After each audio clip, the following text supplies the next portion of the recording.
네, 안녕하세요. 반갑습니다. 자, 우리 지난 시간에 이어서 이번 시간 12번부터 진행해 보도록 하겠습니다. 자, 다음 사례에서 등장하는 땡땡그룹의 성공 요인으로 옳은 것은? 이라고 되어져 있네요. 자, 한번 지문 살펴보면서 가보도록 하겠습니다. 매년 매출이 감소하던 땡땡그룹은요, 2019년 매출이 2018년 대비 200% 이상 증가했대요. 자, 땡땡그룹은요, 전통적으로 이제 그룹의 중요한 의사결정을 그룹 최고위층에서 전담을 해왔지만 단호라고 하는 이런 자율적인 조직 구조를 가진 기업들이 주도하고 있는 이 4차 산업혁명 속에서 이에 대응하기 위해서 2019년 1월 1일부터 자, 뭘 하기로 했다? 각 부서로 의사결정 권한을 위임하기로 하였다고 합니다. 자, 이에 따라 그룹 최고위층 결정이 이루어질 때까지 하염없이 기다리다가 최상의 시기를 놓쳤던 각 부서는 시기에 맞게 의사결정을 할 수 있도록 되었고요. 각 부서에 소속된 구성원 모두 이전보다 더욱 책임감을 느끼면서 업무를 처리하게 되었다고 하네요. 자, 그래서 동기유발도 이루어졌고요. 모두 적극적으로 자신의 업무를 수행했다라고 이야기합니다. 자, 여기에서는요, 의사결정 권한을 위임했죠. 그래서 권한을 나눴다. 그래서 분권화라는 것으로 우리가 확인을 할 수 있고, 이 지문의 포인트는 원래는 고위층에서 최고위층에서 이제 전담해서 의사결정했었는데 이걸 이제 위임을 시켜줬다. 이렇게 되는 부분입니다. 그래서 12번의 정답인 5번이 되겠습니다. 자, 그 다음에 이제 13번입니다. 다음 사례에서 등장하고 있는 열차 탈선 사고를 일으킨 철도 운전자에게 부족한 역량이 무엇이냐? 한번 볼게요. 자, 2019년 4월 9일 오전 6시경 땡땡역 구내에서 열차 탈선 사고가 발생을 했습니다. 탈선 사고의 주된 원인으로는 이른바 휴먼 에러라고 불리우는 철도 운전자의 인적 오류로 지적이 됐습니다. 이 사고는 차량 기지를 출발한 8량의 이제 편성의 이제 제1901호 전동 열차가 땡땡역 구내 진입 중에 선로 전환기 첨단부를 지나 측선 방향으로 뭔가 선로 좌측으로 이제 탈선을 했대요. 자, 이 사고의 1차 원인이 나옵니다. 1차 원인이 뭐래요? 자, 철도 운전자가 철도 운전자 운행 규칙에서 규정을 하고 있음에도 불구하고 무엇을 했대요? 땡땡역 진입 부분에 있는 진입 분기부에 설치된 진로 개통 표시기를 정지현시 상태로 확인하지 않았어요. 본인이 해야 할 일을 제대로 확인하지 않았다는 것을 우리가 여기서 체크할 수 있고요. 그 다음 2차 원인 나옵니다. 2차 원인은요, 철도안전법상 운전 전 철도 운전자가 최상 ATC, 장치 디코더, PCB, 네이 콘덴서가 제거되어 있지 않은지를 확인했어야 됐는데 어떻다고요? 확인하지 않았대요.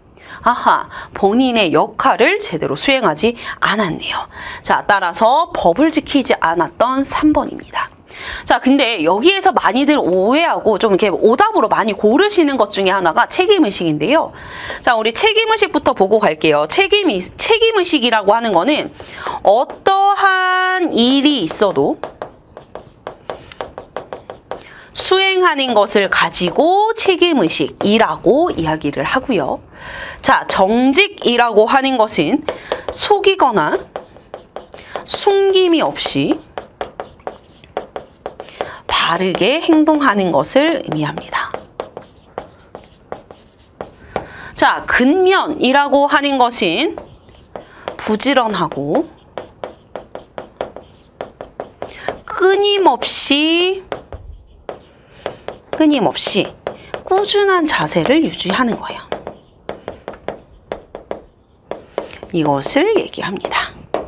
그 다음에 봉사정신이라고 하는 거 우리 봉사한다고 얘기하죠. 그래서 남을 위해 일할 수 있는 능력. 이것을 가지고 우리가 봉사정신이라고 합니다. 자, 그래서 1번과 헷갈리면 안 되는 것 중에 하나가 1번은 어떠한 일이 있어도 끝까지 하는 거거든요. 자, 그런데 여기서 중요한 포인트는 확인을 제대로 하지 않았던 거. 법으로 지정을 해놓고 법칙이 존재하는데 그것을 지키지 않았기 때문에 준법 정신이 부족했다라고 확인을 하실 수 있겠습니다. 자, 그 다음 14번으로 와서 기술 능력과 관련된 각 개념으로 옳지 아닌 것을 찾아라 라고 합니다.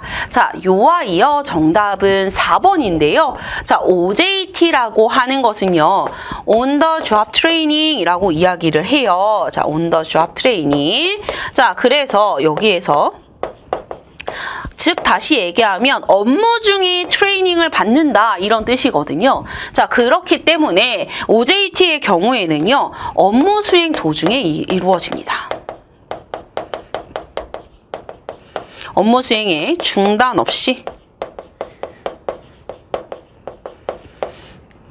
진행이 되는 거예요. 업무 없이 업무 수행을 하는 거. 필요한 사람에게 전달하는 것을 얘기를 하죠. 그래서 여기에서는요, 교육자와 피교육자의 친밀감도 상승이 된다라는 것을 확인하실 수 있겠습니다. 그래서 조직 내부에서 일어나는 그런 부분들이다라고 체크해 주시면 되고요.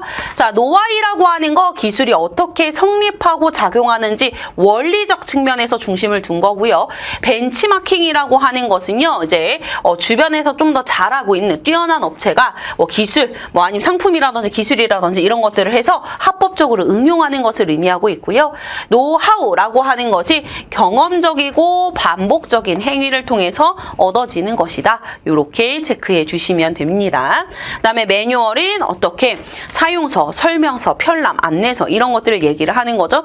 이제 그래서 좀 더 쉽고 이해하기 쉽게 작성이 되어야 된다라는 이야기입니다. 자, 그 다음 15번입니다. 다음 글을 읽고 알 수 없는 것은 해당 문제는 추론과 관련되어져 있습니다. 자, 그래서 우리 선지 먼저 확인하고 올게요. KCNK13의 채널의 활동을 차단하는 방식의 치료는요. 자, 어떻게 알코올 중독자들에게 효과가 있을 것이다. 그러면 얘가 하는 역할을 우리가 좀 찾아볼 필요가 있겠죠. 그 다음에 포금을 하는 이유는 뇌에서 알코올을 일종의 보상으로 인식하기 때문이다. 자, 그러면 포금을 하는 이유가 이게 보상이냐? 이렇게 확인하시면 되죠. 자, 일리노이대 연구 전에는 도파민이 VTA에 도달하는 경로에 대해서 알지 못했다. 자, 그 다음에 VTA가 있네요. 도파민에 도달을 해요. 신경세포 활동이 급격하게 증가하니라는 거고요. 자, KCN-K13 채널의 크기와 활동량을 보통의 G보다 15% 확대하면 어떻게 되니? 포금하니? 요거를 확인하러 갑니다. 자, 여기에서 일단은요, 제일 먼저 볼 수 있는 것부터 해볼게요. 자, 여기서 보니까 이 활동을 차단하면 포금을 막을 수 있어. 여기서의 이 활동이 뭔데? 라고 하는 거 바로 얘를 가지고 얘기를 하겠죠. 자, 그러면 KCN K13 채널에서 이 활동을 저지시키면, 차단시키면 당연히 포금을 막을 수 있으니까 알코올 중독자들에게 효과가 있을 것이다라는 걸 우린 여기에서 확인을 하실 수 있겠죠. 자, 올라가는 길목에서 한번 확인해 봤고요. 위에서부터 차례대로 보도록 하겠습니다. 주변을 보면 자주 마시지는 않더라도 어떻다? 한번 마실 때 많이 마시는 사람들이 있어요. 이를 폭음이라고 한대요. 자, 포금을 하는 사람들은 보통 사람들이 섭취하는 음주량보다 훨씬 더 많은 양의 알코올을 짧은 시간 안에 섭취를 합니다. 이러한 포금의 원인에 대해서 최근 뇌과학자들의 도움을 얻어서 분석하는 경우가 있었는데요. 자, 뇌과학에는 행위 중독이라는 용어가 나오게 됩니다. 스스로도 부정적인 결과를 가져올 것이라고 생각을 하면서 쇼핑, 게임, 도박, 스마트폰 사용 이런 특정 행위를 절제하지 못하고 지나치게 많이 하는 것을 가지고 얘기를 한대요. 자, 뇌과학자들은요, 이와 같은 행위 중독이 알코올이 뇌에 흡수되는 경우에도 유사하대요. 자, 이게 유사하다라고 이야기합니다.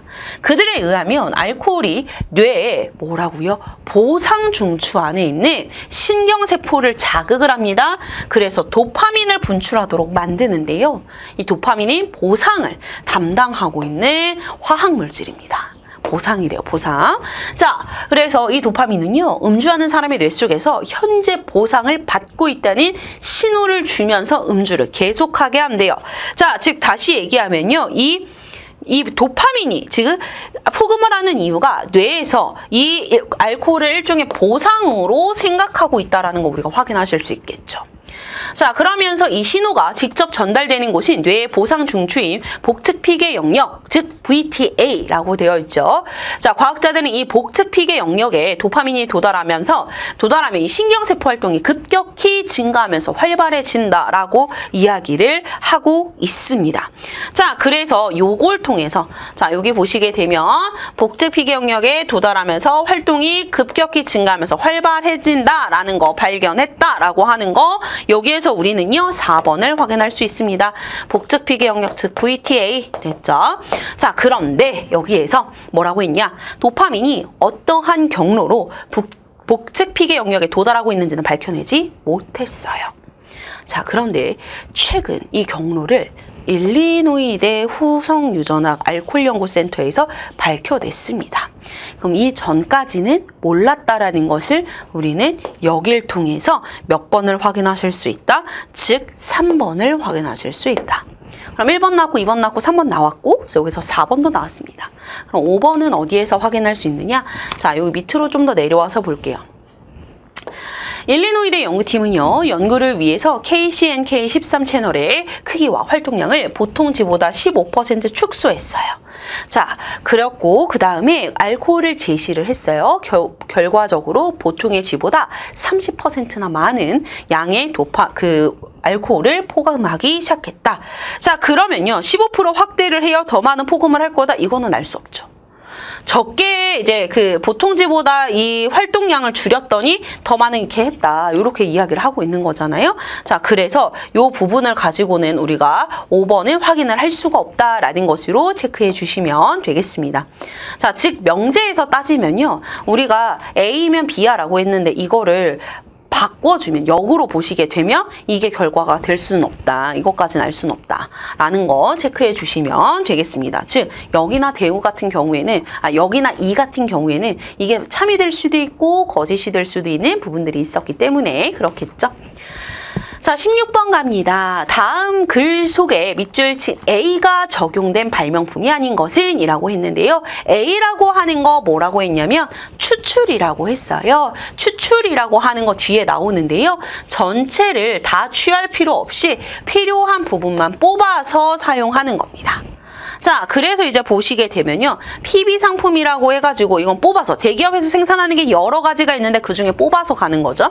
그 다음에 포털 사이트에서 광고들도 있고 뭐 여러 가지가 있는데 그때 광고를 빼는 거예요. 그쵸? 아웃소싱이라고 하는 건 우리 회사에 여러 사람들이 일을 하고 있는데 이 한 부분을 떼서 다른 쪽에 맡겨버리는 거죠. 그러니까 돼요. 자, 그 다음에 티저 제공하는 거 뭐예요? 전체에서 필요한 부분만을 뽑아가지고 만든 영상이죠.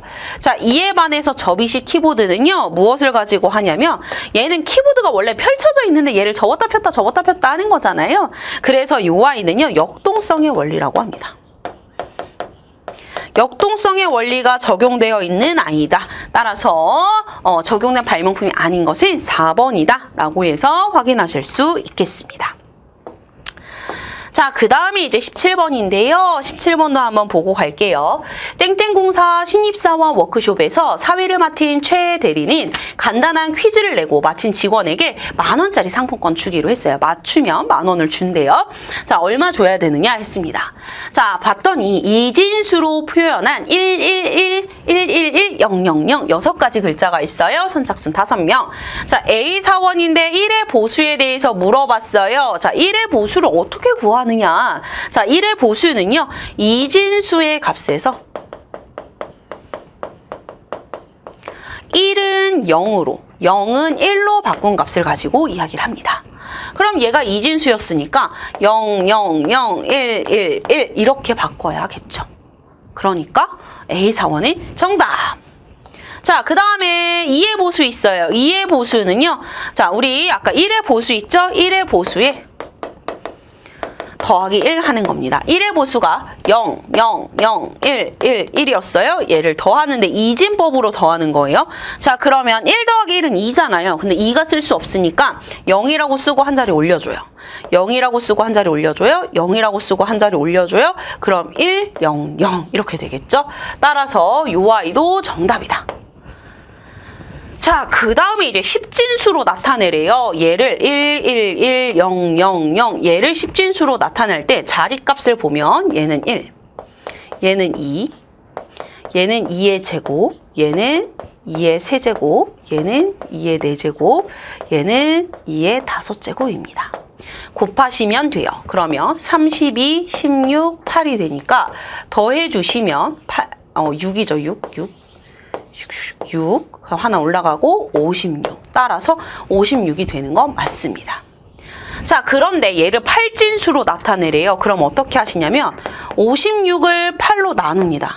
그럼 8, 7에 56이고 나머지는 0이 되겠죠? 따라서 이 아이 적어주시면 70 맞아요. 자, 그 다음에 16진수는요. 56을 16으로 써줍니다. 그러면 어떻게 되느냐? 얘를 가지고 계산하시게 되면요. 얘 3이죠? 그럼 6, 8에 48에서 나머지가 얼마냐면 8이 돼요. 따라서 얘도 요 가로로 써주시면 38 맞죠? 따라서 5개 모두 맞았기 때문에 5만 원을 준비하면 된다. 요런 얘기입니다. 자, 그래서 이제 8진수를 가지고 갔을 땐 어떻게 해야 되냐면 10진수에다가 숫자를 나눠서 8로 나누시는데 이때 나머지를 별도로 적어주시는 거고 16진수는 어떻게 10진수를 16으로 나눴을 때 10진수를 16으로 나눴을 때 이제 나머지와 함께 적어주시는 거다. 이런 얘기입니다. 그래서 이렇게 챙길 수 있고 1의 보수, 2의 보수도 어떻게 구하는지 한 번 더 체크해 주시면 좋을 것 같아요. 자, 그 다음 18번입니다. 산업재해인데요. 산업재해라고 하는 거는 우리 업무 중에서 발생한 일에 대해서 이야기를 해주셔야 됩니다. 자, 한번 보도록 할게요. 자, 1번이에요. 평소에 늘 이용하던 대중교통으로 사업장에 출근하던 중에서 교통사고가 발생을 했다. 자, 여기서 중요한 포인트가 뭐냐면요. 우리가 교통사고가 나요. 출퇴근길에. 이것도 산업재해에 받을 수 있다. 산업재해에 해당이 된다. 그렇기 때문에 가능하고요. 자, A 공장에 공장에서 근무 중인 A씨가 생산 과정에서 발생한 이 유해 물질 때문에 암이 발생을 했어요. 그냥 암이 발생한 게 아니라 이 유해 물질 때문에 암이 발생을 한 거죠. 그렇기 때문에 산업재해 맞습니다. 일어서서 작업해야 하는 작업장에서 장기간 근무를 해온 60대에게 허리디스크가 발병을 했다. 자, 여기에서 중요한 이 허리디스크는요. 오래 일해서 그렇기도 하겠지만 결국에는 나이가 들면서 발생을 한 거예요. 그렇기 때문에 얘는 자연적 노화 현상이라고 볼 수 있는 거죠. 그래서 이 아이는 3번입니다. 4번 볼게요. 아파트 건축 현장에서 근무하던 C가 이제 추락하는 벽돌에 맞았어요. 이것도 근무를 하다가 맞은 상황이 되겠죠. 그 다음에 공장에서 일하는 D씨가 공장 내 구조물에 걸려서 넘어졌어요. 그러면 일을 하다가 다친 거니까 이렇게 확인하실 수 있다. 자, 그 다음에 19번으로 와서 또 보도록 할게요. 자, 19번입니다. A는 제품이나 서비스를 창출하기 위해 직접 소비되는 비용이고요. 그 다음에 뭐래요? B는요. A를 제외한 나머지 비용이고요. 대표적으로 뭐라고요? 보험료나 건물관리비, 광고비, 통신비가 이에 속한데요. 자, 즉 A는 직접적으로 쓴 비용이기 때문에 직접비, 그 다음에 B는 간접적으로 쓴 거기 때문에 간접비가 되겠습니다. 자, 이 직접비와 간접비를 구분하는 기준이 있는데요. 직접비와 간접비는 추적 가능 여부에 따라서 이제 이것을 우리가 구분을 한다. 이렇게까지 살펴봐 주시면 되겠습니다. 자, 그 다음으로 20번으로 와서 볼게요. 20번입니다. 자, 20번은요. 다음 중 설정형 문제에 속하는 거라고 이야기했어요. 자, 설정형이라고 하는 거는요. 미래 문제입니다. 아직 발생되지 않았어요. 더 나은 것을 위해서 우리가 이제 앞으로 생각해야 되는 것이 무엇일까? 미래를 생각하는 문제입니다. 자, 기억부터 볼게요. 땡땡공항은 올해 세계 공항 만족도 조사에서 1위를 차지했고요. 앞으로도 1위를 유지하기 위해서 더 개선하거나 효율을 향상시키기 위해서 개선이나 효율 향상을 위해서 하는 거 얘는 바로 뭐다? 얘는 탐색형 문제가 됩니다. 즉 현재 문제라는 얘기죠. 자, 제4차 산업혁명을 맞아 미래에 성장할 것이 확실한 시장에서 주도권을 잡기 위해 지금 당장 큰 효과는 없지만 해당 기술 개발에 투자를 확대할 필요가 있다. 앞으로 미래에 성장할 것이라고 하는 확실한 시장에서. 자, 따라서 얘는 설정형 문제에 속하게 됩니다. 자, 그래서 니은이 들어가지 않은 것들을 지워주시고 기억 들어간 것도 지울게요. 자, 그 다음에 이제 볼게요. 국내 시장에서만 활동을 하고 판매율 1위를 달성한 업체는요. 세계 시장 판매율 1위를 목표로 삼고요. 어디에 나가려고 해요? 세계 시장에 나가려고 해요. 그래서 우리가 어떤 상품을 가지고 가야 할지를 살펴본다라는 얘기죠. 그러니까 미래 문제입니다. 자, 그 다음에 리을 가볼게요. 땡땡 공장은요. 최근 생산 제품의 불량률이 높아요. 이건 지금 현재 문제가 생겨버렸죠. 왜? 많은 항의도 받았습니다. 그래서 요 아이는 발생형 문제라고 해요. 자, 발생형 문제는 뭘 가지고? 얘는 과거에서 생긴 문제를 가지고 얘기한다. 따라서 20번의 정답인 3번이다 라고 체크하실 수 있겠습니다. 자, 그래서 이렇게 확인하실 수 있고요. 자, 그 다음 21번으로 와서 볼게요. 설득의 전략입니다. 자, 한번 볼게요. 뭐라고 설득하고 있느냐를 살펴볼 수 있겠죠.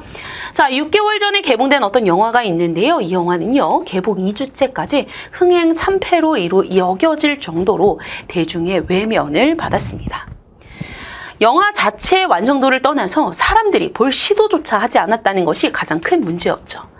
그런데 개봉한 지 한 달이 넘어가자 이 영화를 관람한 소수의 관객들이 영화에 너무 만족을 한 겁니다. 매우 만족했고요. 이들이 관람 후 다양한 영화 사이트나 개인 SNS에 해당 영화에 대한 호평을 쏟아내자 많은 사람들이 관심을 갖기 시작하였습니다. 자, 이들이 남긴 감상평들이 여러 매체를 통해서 확산이 되었고요. 재미있다는 입소문이 퍼지자 그 뒤로 개봉 2달째부터는 매진 행렬이 계속이 됐어요. 자, 여기가 중요한 포인트입니다. 영화관에서 일찍 철회해야 할지를 고민하던 이 영화가 어떻게 됐어요? 계속해서 하고 있다. 뭐가? 사람들이 입소문을 맡았네. 입소문. 자, 그래서 이 아이의 정답은 2번입니다. 사회적 입증 전략이라고 하는 것은요. 우리 과학적인 논리도 중요하지만 과학적인 논리보다는 사람들의 행동에 의해서 설득되는 거죠. 대표적으로 리뷰 같은 거 있잖아요. 리뷰에 막 안 좋은 리뷰들이 막 올라와요. 그럼 우리는 왠지 쓰기 싫은 그런 감정들을 느끼실 겁니다. 자, 이런 내용들이 여기에 들어있다. 이렇게 봐주시면 될 것 같아요. 자, 그 다음에 22번, 23번 이제 가볼 건데요. 자, 일단 볼게요. 자, 22번에서 얘기하는 건 지문 A에 따를 때 윤리적 의사결정의 일반적 원칙에 해당하지 않는 거라고 했어요. 자, 지문 A부터 좀 하나 천천히 살펴보도록 하겠습니다. 윤리적 의사결정은 윤리적 딜레마에 직면한 상황이나 다양한 가치가 존재하는 여러 갈등적 상황 속에서 어떠한 행동을 하기 위한 하나의 절충적인 결정을 내리는 거래요. 그래서 이러한 윤리 의사결정은요, 기본적으로 이성적인 작업으로 순간적인 판단이 아니라 어떤 단계를 구축해야 하고 이에 따라 이루어지는 과정을 얘기하고 있습니다. 또한 윤리적 의사결정에는 이성적이고 합리적인 요인뿐만 아니라 심리적인 요인도 영향을 미친다고 해요. 결과적으로 윤리적 의사결정을 통한 선택은 관계된 모든 사람들이 납득할 수 있고 누가 최종 결정을 하더라도 동일한 결정을 할 수밖에 없을 정도로 명확해야 된대요. 오케이. 자, 그럼 여기에서는 뭐라고요? 예외성은 아니죠. 누군가는 제외해야 된다? 아니요. 어느 누구가 되었던 간에 다 해야 되는 거죠. 그렇기 때문에 예외성이 되겠습니다. 자, 그 다음에 지문 B 그림에서 기억에서 리을로 들어갈 말이라고 했어요. 자, 보참과 칠드레스는 윤리적 의사결정을 위한 윤리적 사고의 단계를 4단계로 구분하고 이렇게 했는데요. 결정은 이렇대요. 어떻게? 구체적이고 특정적인 것부터 해서 보완적이고 보편적이고 추상적인 걸로 간대요. 자, 그러면 여기서 한번 단계를 봅시다. 이론이 먼저 만들어져야 될까? 아니죠. 일단은 어떤 판단과 행동들이 만들어짐으로써 이 아이들이 결국에는 뭘로 돼요? 규칙이 되고 이 규칙들이 원칙이 돼서 결국에는 이론으로 발전을 해야 한다. 따라서 3번이고요. 23번 같은 문제의 경우에는 우리가 그 지문에서 별로 볼 내용이 없었어요. 그러니까 이것들이 찬찬히 만들어가는 과정을 우리가 생각을 했을 때 일단은 먼저 판단과 행동들이 만들어져서 그 아이들이 하나의 규칙이 되고 원칙이 돼서 이론으로 자리를 잡게 된다라는 것으로서 우리가 확인할 수 있다. 이렇게 살펴봐 주시면 되겠습니다. 자, 이렇게 해서 우리 23번까지 풀어봤고요. 다음 시간에 이어서 24번부터 문제풀이 또 진행을 해보도록 하겠습니다. 고생하셨습니다.